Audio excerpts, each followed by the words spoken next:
OCAP is at City Hall today because we have a long history of going to City Hall.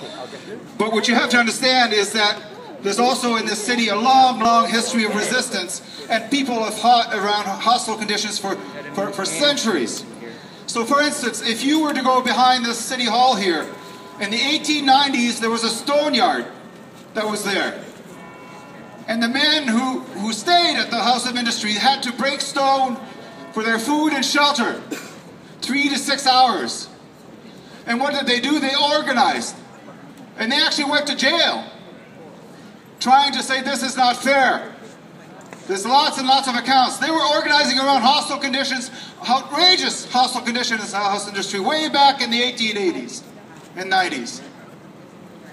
In the 1930s, there was a Ward 2 association, a Ward 2 unemployed working out of East Downtown Toronto where OCAP works. They came to Old City Hall on a regular basis. They were thrown out of City Hall on a regular basis. Just to give you a sense, there was a hostel that the city ran, Wellington House, for 10 years during the Depression. Outrageous conditions where homeless and unemployed organized to talk about what was going on in there.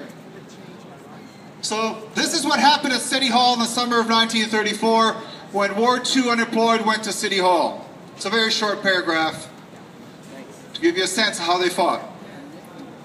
After being told that they had to leave council and the police be told that they had to eject the unemployed, this is what happened. Fists flew in the city council chambers. And for a time the situation looked serious when a deputation of Ward 2 unemployed stubbornly resisted efforts of police officers to eject them. One man with an artificial leg, an ex-soldier by the way, seized Sergeant Dickinson by the throat and had him gasping double over the desk. Captain Heron of the Civic Welfare Department came to the rescue and sent his assailant sprawling to the floor. Before he did so, however, another man had stepped up and smashed Dickinson in the face. Officer Mann of the Red Squad got a neck hold on another demonstrators, but had much difficulty subduing him. The controllers, the politicians, stirred uneasily in their seats as this unfolded. Whole others scampered to safety. The unemployed received cheers, encouragements from the unemployed in the gallery as they watched this mayhem going on. So just so you got a sense that people fought back. When Harris came in also, a group like the Toronto Disaster Relief Committee also organized around hostile conditions.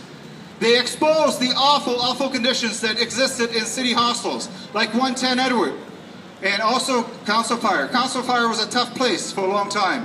120 people on the floor. It was tough. And they talked about the conditions. And today what is happening? We're here to fight for a shelter, the schoolhouse that's been around for almost 30 years, over 30 years. And we're here to say to the committee that they direct hostel services to reopen this shelter, because it's basically shut down.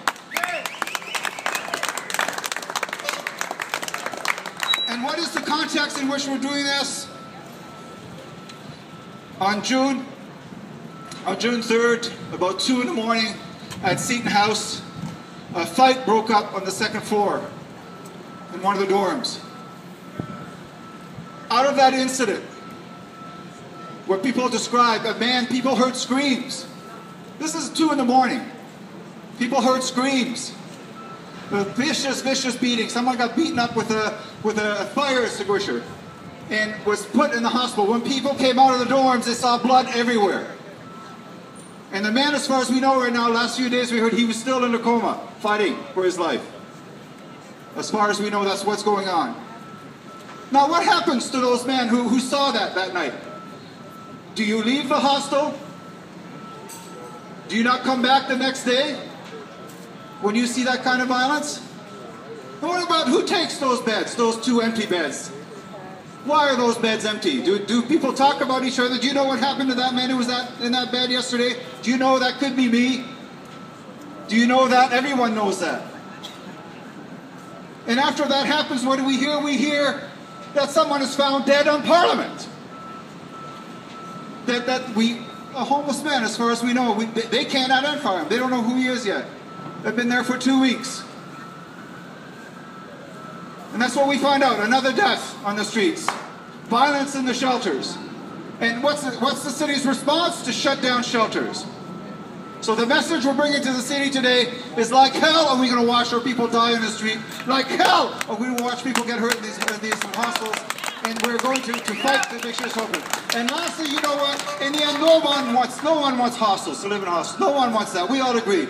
So let's talk about housing, and let's talk about the fact that we don't have enough money to rent housing. Welfare is not enough. Let's talk about that. But man, in the absence of those things, in the absence of social housing, in the absence of enough income and social assistance, then like hell, how dare you try and shut down these shelters when there's nowhere for people to go? So let's go in there, and let's go in there in the spirit, like I say. If you were to walk these streets, in the 1900s, in the 20th hundred, you would have seen unemployed and men fighting just like we are today, by the way. And let's take that history in there. And let them know that that's our history. We're proud of that history, and we'd be proud to be part of that history. So thank you.